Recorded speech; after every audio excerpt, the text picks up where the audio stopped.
Good morning, children. Okay, now welcome back again. Be at the home, be safe, and be sound. Now, if you all remembered that last time, yesterday, you all had gone through about the topic that was temperature. Okay, भाई weather of a climate में हम लोगों ने दो topics के बारे में discussion किया था और उसमें मैंने आप लोगों को एक टॉपिक पढ़ा दिया था दैट वाज द टेम्परेचर. ठीक है, आज हम पढ़ने जा रहे हैं one of the most important topic जो कल के टॉपिक का ही एक पार्ट है दैट वाज द ह्यूमिडिटी. क्योंकि बच्चों आप लोग ये बात जानते हो कि किसी भी जगह का वेदर वहाँ के बेसिकली दो फैक्टर्स पे डिपेंड करता है. मतलब उसके फैक्टर्स तो बहुत सारे होते हैं लेकिन बेसिकली ये दो फैक्टर्स ऐसे हैं जिसके बिना वेदर का कोई एग्जिस्टेंस होना पॉसिबल नहीं है, या फिर वेदर या क्लाइमेट इन सब चीज़ों का कोई भी एग्जिस्टेंस होना उतना पॉसिबल नहीं हो पाता है. That was the temperature and the humidity. ठीक है बच्चों, तो कल उस टेम्परेचर के बारे में हम लोगों ने काफ़ी कुछ पढ़ लिया था. Now today I am going to start the one of the remaining topic that was the humidity. Okay, so now let's have start it. All of you see here, the amount of water vapor present in the atmosphere determines humidity. देखो बच्चों, किसी भी वक्त पे चाहे वो atmosphere कहीं का भी हो, we can take the example about the Rajasthan, we can take the example of Jammu and Kashmir, and we can take the example of all the places those who are located nearby the equator, the places those who are located to the north pole of India, those who are nearby the Himalayas. Okay, at all these places ultimately the humidity will be counted in order to find out weather of a place. Okay, so हमारे atmosphere में जितना ज़्यादा water vapour होगा उतना ज़्यादा वहाँ की humidity होगी. The amount of water vapour present in the atmosphere determines the humidity. अब देखो बच्चों, गर्मियों के मौसम में आप लोग जानते हो कि टेम्परेचर बहुत ज़्यादा हाई होता है. ठीक है, देखो बच्चों, वाटर वेपर क्या है? Water vapour is the one of the form of water, लेकिन हाँ ये लिक्विड फॉर्म में नहीं होता, ये गैशियस फॉर्म में होता है. ठीक है, तो ये वाटर वेपर जितना ज़्यादा हमारे एटमॉस्फेयर में होगा वहाँ की ह्यूमिडिटी उतनी ज़्यादा होगी. ठीक है, अब अगर मैं समर सीज़न की बात करता हूँ तो गर्मियों के मौसम में ये टेम्परेचर काफ़ी ज़्यादा हाई होता है और हाई टेम्परेचर होने की वजह से हमारे अर्थ पे जितने भी वाटर के सोर्सेस हैं, ओके, डायरेक्ट और इनडायरेक्ट जितने भी हैं, मतलब जितने भी वाटर सरफेसेस हैं जिनका वाटर हमारे एटमॉस्फेयर में एक्सपोज हो रहा है. मैं आप लोगों को कुछ एग्जांपल देता हूँ. We can take the example of pond, lakes, rivers. Okay, इनका वाटर हमेशा 24 आवर एटमॉस्फेयर में एक्सपोज होता है. तो जब कभी भी हमारे अर्थ का टेम्परेचर बढ़ता है तो सबसे पहला इम्पैक्ट इन वाटर सोर्सेज पे होता है. ठीक है ना, तो यहाँ से निकलने वाला वाटर वेपर हमारे एटमॉस्फेयर में जितना ज़्यादा मिक्स होगा उतना ज़्यादा वहाँ की ह्यूमिडिटी बढ़ेगी. ठीक है, the amount of water vapour present in the atmosphere. तो गर्मियों के मौसम में वाटर वेपर हमारे एटमॉस्फेयर में ज़्यादा अमाउंट में ऐड हो जाएगा. लेकिन फिर भी आप लोगों ने सुना होगा कि गर्मियों में जो हमें वेदर रिपोर्ट मिलती है कि जो गर्म हवाएं चलेंगी उन हवाओं में नमी बहुत कम होगी, ह्यूमिडिटी बहुत ज़्यादा कम होगा. वो हमें क्यों मिलता है? वो हमें इसलिए मिलता है क्योंकि मैक्सिमम से मैक्सिमम वाटर वेपर हमारे अर्थ सरफेस से काफ़ी ऊपर निकल जाता है. हाई टेम्परेचर होने की वजह से वाटर वेपर के पार्टिकल्स काफ़ी दूर दूर हो जाते हैं और दूर दूर हो जाने की वजह से वो अर्थ सरफेस से काफ़ी ऊपर निकल जाते हैं. ठीक है ना, तो नॉर्मली जो विंड हमारे अर्थ पे चलती है उस विंड का पार्ट वो वाटर वेपर नहीं बन पाता, जिसकी वजह से विंड में ह्यूमिडिटी कम आती है. लेकिन जब बरसात का मौसम आता है, जब हमारी अर्थ सन से थोड़ी दूर हो जाती है और वो वाटर जो वेपर के फॉर्म में इवापोरेट हुआ है वो धीरे धीरे जमना शुरू होता है, धीरे धीरे वाटर में अपने आप को कन्वर्ट करना शुरू करता है, तब ह्यूमिडिटी का लेवल ऑटोमेटिक बढ़ जाता है. ठीक है बच्चों, देखो यहाँ पे क्या लिखा है, a drier place will have lower humidity. Places near to the sea coast such as the Kolkata and the Mumbai generally have great humidity, okay, greater humidity than the places far away from the sea. देखो बच्चों, आप लोगों ने एक बहुत ही common चीज़ observe की होगी, आप लोगों ने पढ़ा होगा that was even and the uneven climate. Okay, even climate means what? The climate which will exist at all the places those who are nearby the sea coast. हमारे समुद्री किनारों के आसपास की जितनी भी जगह हैं उन सभी को मैं क्या बोलूँगा, that was the sea coast. ठीक है, तो यहाँ का टेम्परेचर हमेशा नॉर्मल रहता है। ठंड के मौसम में बहुत ज़्यादा ठंड नहीं पड़ती, गर्मियों के मौसम में बहुत ज़्यादा गर्मी नहीं पड़ती। इसका रीज़न क्या है, डैट वाज ह्यूमिडिटी। ठीक है, तो a drier place will have a lower humidity. तो जितनी भी जगहें सूखी हुई हैं, ड्रायर प्लेस मतलब कहने का क्या है, ड्रायर प्लेस कहने का मतलब ये है कि वो सारी जगह जो हमारे सी कोस्ट से दूर है, हमारे समुद्र से दूर है, वहाँ पर क्या होगा, ह्यूमिडिटी कम होगा। The places near the sea coast such as Kolkata and the Mumbai generally have greater humidity than the places far away from the sea. Okay, such as Delhi and Uttar Pradesh. अब देखो यहाँ पे दो स्टेट्स का नाम लिखा है जहाँ पर सी कोस्ट नहीं है। हाँ, नदियाँ तो हर स्टेट्स में होती हैं लगभग, लेकिन सी कोस्ट हर जगह पे नहीं होता। ठीक है, तो सी कोस्ट के आसपास के जितने भी इलाके होंगे वहाँ पे ठंडी या गर्मी काफ़ी कम पड़ेगी as compare to the places those who are away from the sea coast. ठीक है बच्चों, now so humidity of a region is usually higher in the rainy season than during summer and the winter. देखो बच्चों, winter के मौसम में हमारे atmosphere की ह्यूमिडिटी काफ़ी कम हो जाती है। अगर आप थोड़ा सोचने की कोशिश करो, प्लीज़ ट्राई टू थिंक कि गर्मियों के मौसम में मैक्सिमम से मैक्सिमम इवापोरेशन होगा, लेकिन हमारे अर्थ से इवापोरेट होने वाला वाटर गर्मियों के मौसम में जो विंड ब्लो होती है उस विंड का पार्ट नहीं बन पाएगा because of high temperature. High temperature होने की वजह से वो वाटर वेपर हमारे एटमॉस्फेयर में काफ़ी ऊपर चला जाएगा। ठीक है, और इतना ऊपर चला जाएगा कि जो विंड हम अर्थ सरफेस पे फील करते हैं वो वाटर वेपर हमारी अर्थ पे ब्लो होने वाले विंड का पार्ट नहीं बन पाएगा। ठीक है बच्चों, तो इसकी वजह से गर्मियों के मौसम में ह्यूमिडिटी काफ़ी ज़्यादा कम होगी, और ठंड के मौसम में कम इसलिए होगी क्योंकि ठंड का मौसम कब आता है, ठंड का मौसम आता है बरसात के बाद में। After the rainy days the winter season will be come.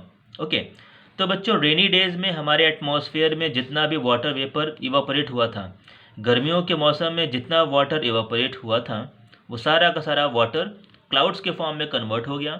Clouds के फॉर्म में कन्वर्ट होने के बाद सारा का सारा पानी हमारे अर्थ पे गिर गया in the form of water droplets. अब हमारे एटमॉस्फेयर में काफ़ी कम अमाउंट ऑफ वाटर वेपर बचा हुआ है। तो दिस इज़ द रीज़न कि why we are having the less humidity during winter season. ठंड के मौसम में ह्यूमिडिटी काफ़ी कम होती है। ठीक है, तो ये रीज़न है। लेकिन बरसात के मौसम में, अब आप देखो बरसात का मौसम ज़रा समझने की कोशिश करो। बरसात के मौसम में बहुत ज़्यादा गर्मी भी नहीं होती और बहुत ज़्यादा ठंडी भी नहीं होती है। गर्मी ना होने की वजह से वाटर वेपर हमारे अर्थ सरफेस के पास में रहता है। ठीक है ना, और ठंड ना होने की वजह से उसमें बहुत ज़्यादा चेंजेस नहीं आते, वो ठंडा नहीं होता। ठीक है, लेकिन उसका अमाउंट इतना ज़्यादा होता है कि वो वाटर ड्रॉपलेट्स में कन्वर्ट हो जाता है। जो भी टेम्परेचर होता है बरसात में उतने में वो वाटर ड्रॉपलेट्स में कन्वर्ट हो जाता है। ठीक है, ओके नाउ यहाँ तक अब ये टॉपिक था आप लोगों का। अब जो बचा हुआ टॉपिक है वो नेक्स्ट पेज पे है, तो I will request to all of you to please turn over the page. Now बच्चों, all of you see here, we have seen that the weather and the climate vary from place to place। बिल्कुल सही बात है। देखो बच्चों, weather और climate के बीच में डिफरेंसेस तो हम काफ़ी कुछ पढ़ चुके हैं कि climate is the record of the weather of a particular place, but the weather is a factor, weather is a thing, it will change because of some of the factors. ठीक है, तो इन दोनों के बारे में तो काफ़ी कुछ हम पढ़ चुके हैं। तो we have seen that the weather and the climate vary from place to place. बिल्कुल सही बात है बच्चों।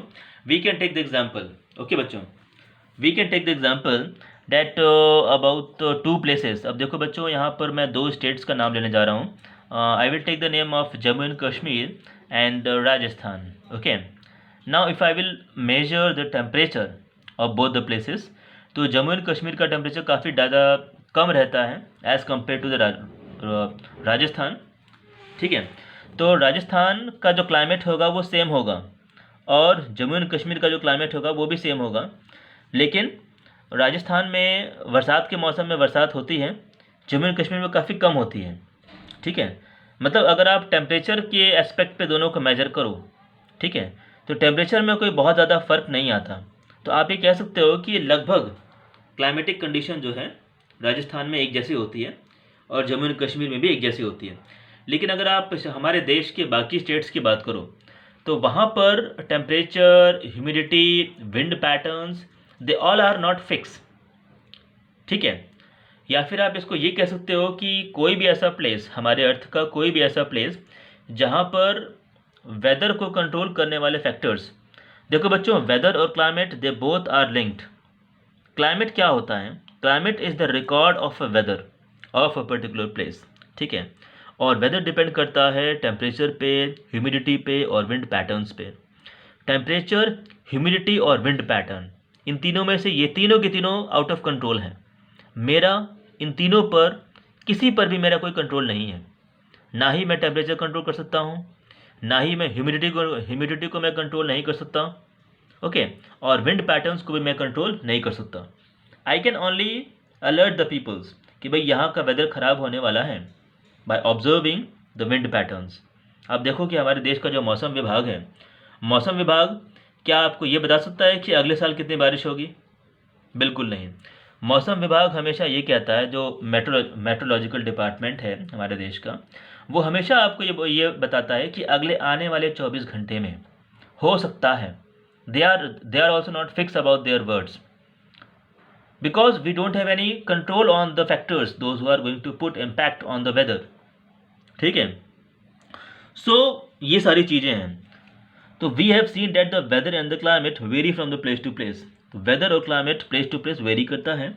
While some places on the earth have mild and comfortable climate. कुछ जगह हमारी अर्थ की ऐसी है जहाँ का वेदर बहुत ही माइल्ड होता है और काफ़ी कंफर्टेबल होता है, ठीक है। Other places can have the harsh climate conditions. जबकि अदर प्लेसेस कैसी होती हैं?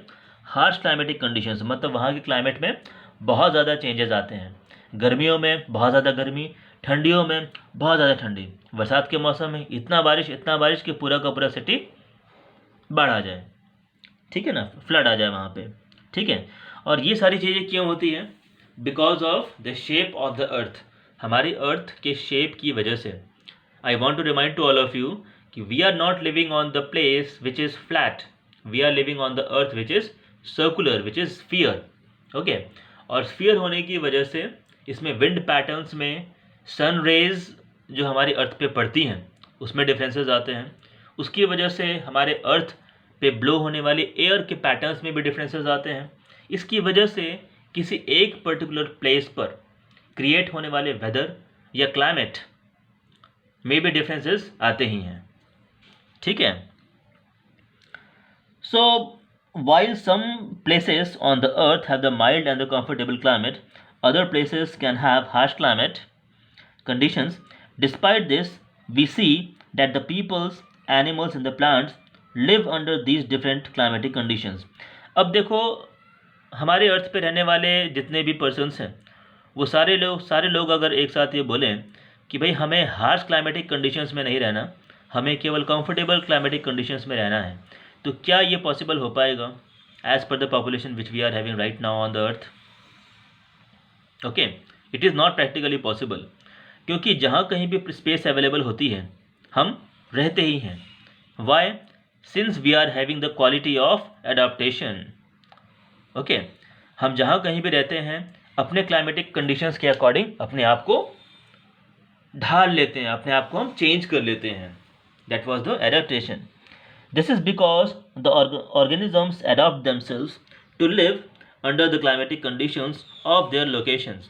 God ने ये प्रॉपर्टी हमारे अर्थ पे रहने वाले सभी लिविंग ऑर्गेनिजम्स को दी है, so that the each living organism would be able to secure their own population.